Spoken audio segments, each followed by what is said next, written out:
शिवाय। कर्पूरगौरं करुणावतारं संसारसारं भुजगेन्द्रहारं सदा वसन्तं हृदयारविन्दे भवं भवानी सहितं नमामि। आपका स्वागत है कोटलेश्वर महादेव उत्तराखंड की पावन धरती से। आज हम प्यारा उत्तराखंड के तमाम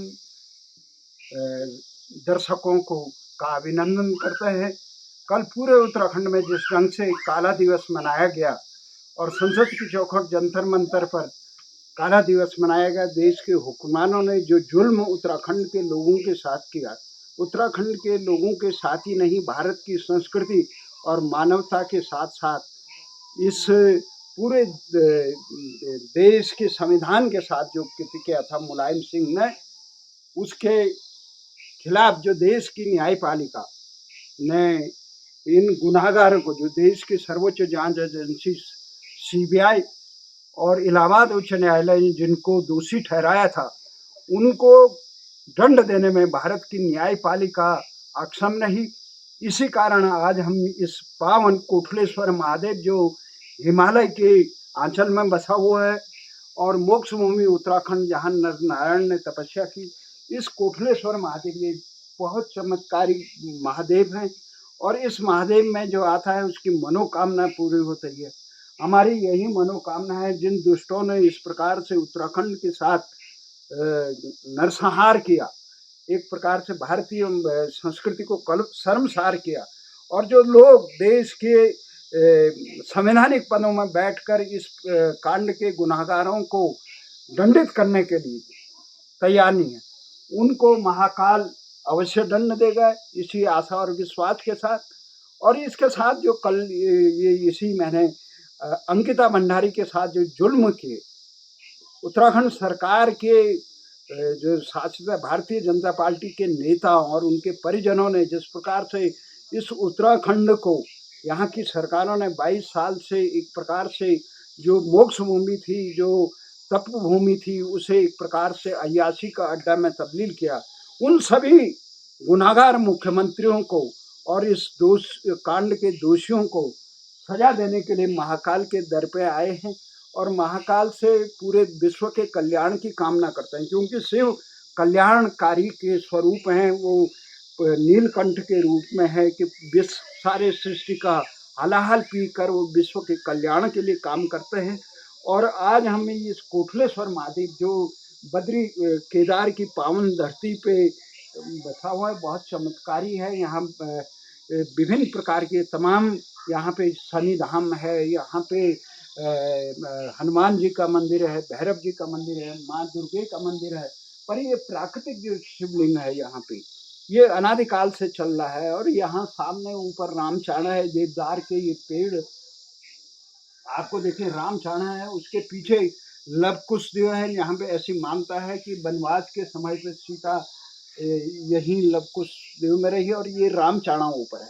रामचंद्र जी ने जहाँ से चढ़ाई करने का संकल्प लिया वो रामचाणा, और यहाँ पूरा शिव के गणों से ये पूरा क्षेत्र, यहाँ रामचाणा की एड़ी आछेड़ियाँ बहुत कोसों दूर तक लगती है। इस क्षेत्र में जो कुदृष्टि रखता है, जो आता तई और अपराधी प्रवृत्ति के होते हैं, उनको दंडित करने में स्वयं महाकाल सक्षम है। और यहाँ इस समय हम नमन करते हैं। यहाँ इस समय वर्तमान में, पहले यहाँ पे बाबा सिद्धगिरी जी थे, आजकल भारती तीर्थ जी महाराज यहाँ पे जूना अखाड़ा के यहाँ महंत, श्री महंत है, और ये अपने तमाम उनके तमाम शिष्य यहाँ महाकाल की सेवा करते हैं। और ये शिव साक्षात है, क्योंकि कहते हैं कि उत्तराखंड का कण कण में शिव का धाम माना गया है, उत्तराखंड को शक्ति का धाम माना गया है। तमाम ऋषि मुनि इस सृष्टि के कल्याण के लिए, जब सृष्टि पर जो भी कल्याणकारी होता है उसका चिंतन मंथन के लिए यहाँ पे काम करते थे। ये मोक्ष भूमि है। इस मोक्ष भूमि को जिन सरकारों ने उत्तराखंड इसीलिए बनाने के लिए थे कि भारतीय संस्कृति वो होती है जो पूरे विश्व के कल्याण के, जड़ चेतन के कल्याण की कामना करने वाली संस्कृति का नाम ही भारतीय संस्कृति है, और जिसे सनातन धर्म कहते हैं। और उसके बाद विश्व में इस प्रकार का अलौकिक, जो सांसारिक उन्नति के साथ साथ आध्यात्मिक उन्नति के लिए और आदमी के अपने लक्ष्य मैं कौन हूँ और ये सृष्टि की ये सृजनहार ने किस लिए बनाई, और इन सभी समस्याओं का समाधान ये चराचर सृष्टि के चराचर का ये पूरा रहस्य अगर कोई भी होता तो शिव के श्री चरणों में ही नमन करके उस परम ज्ञान का, उस परम इस दिव्य प्रश्न का समाधान होता है। इसलिए शिव के चरणों में हम आए हैं कि ये उत्तराखंड में जो सत्ताधारी दिल्ली के मठाधीश यहाँ पे उत्तराखंड में शोषण करते हैं, उनकी वो सद्बुद्धि दे परमात्मा और दुष्टों का संहार करे। मुलायम सिंह से लेकर राव ने जो जुल्म किए, खटीमा मसूरी से श्रीअंत कांड से लेकर तमाम जहाँ पे जो जुल्म किए, उन जुल्मों के दोषियों को सजा आवश्यक महाकाल देता है। और बाबा केदार का ये क्षेत्र है, बद्रीनाथ का क्षेत्र है, 33 कोटि देवी देवताओं का ये वास माना जाता है। इसलिए हम आए हैं कि सबका भगवान कल्याण करे और दुष्टों को संहार करे, जिसमें भगवान श्री कृष्ण ने स्वयं गीता में कहा है, धर्म संस्थापनार्थाय संभवामि युगे।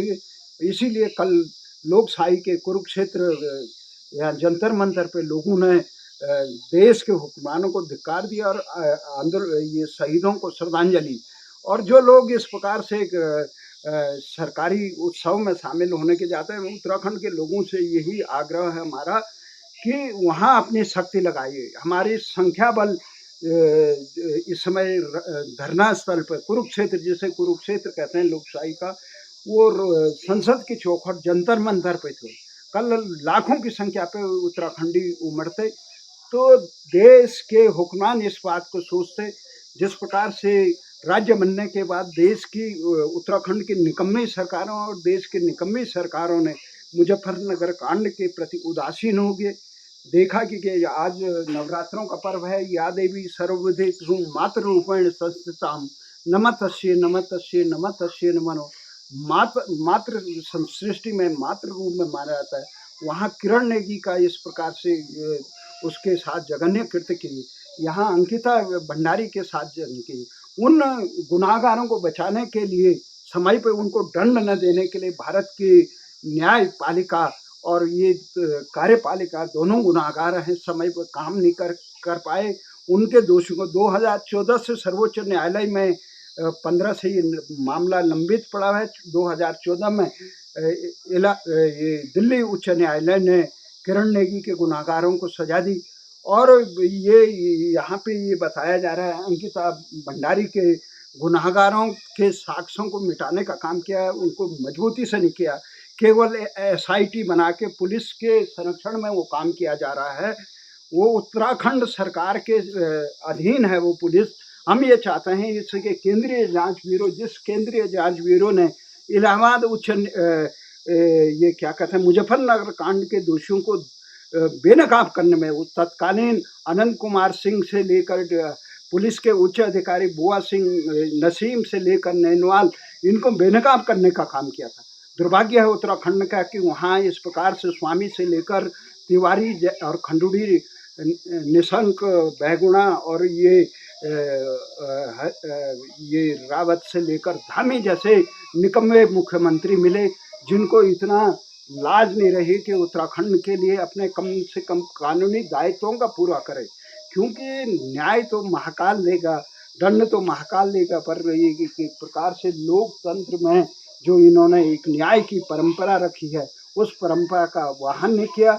न उत्तराखंड सरकार ने, और उनके गुनाहगारों को लाल कालीन बिछाई गई। हमें आशा है कि लाल कालीन बिछाने वाले गुनाहगारों को महाकाल अवश्य दंड देगा। जिस प्रकार से तिवारी बेनकाब हुए, खंडूड़ी बेनकाब हुए, इन्होंने प्रदेश की सेवा करने के बजाय जैसे खटीमा मसूरी और मुजफ्फरनगर कांड की शहादतों को, इन जुल्मों को सहते हुए लोगों ने अपने संघर्षों से उत्तराखंड राज्य बनाया था। उस राज्य के दिशा और दशा को पथभ्रष्ट करने वाले ये पदलोलुप नेता अवश्य महाकाल दंड देगा। महाशिव की चरणों में हम नमन करते हैं, और बाबा जी और यहाँ पे शिव माई जी से लेकर सबको यहाँ पे ये लगे हुए हैं सेवा में, इन सबको हम नमन करते हैं।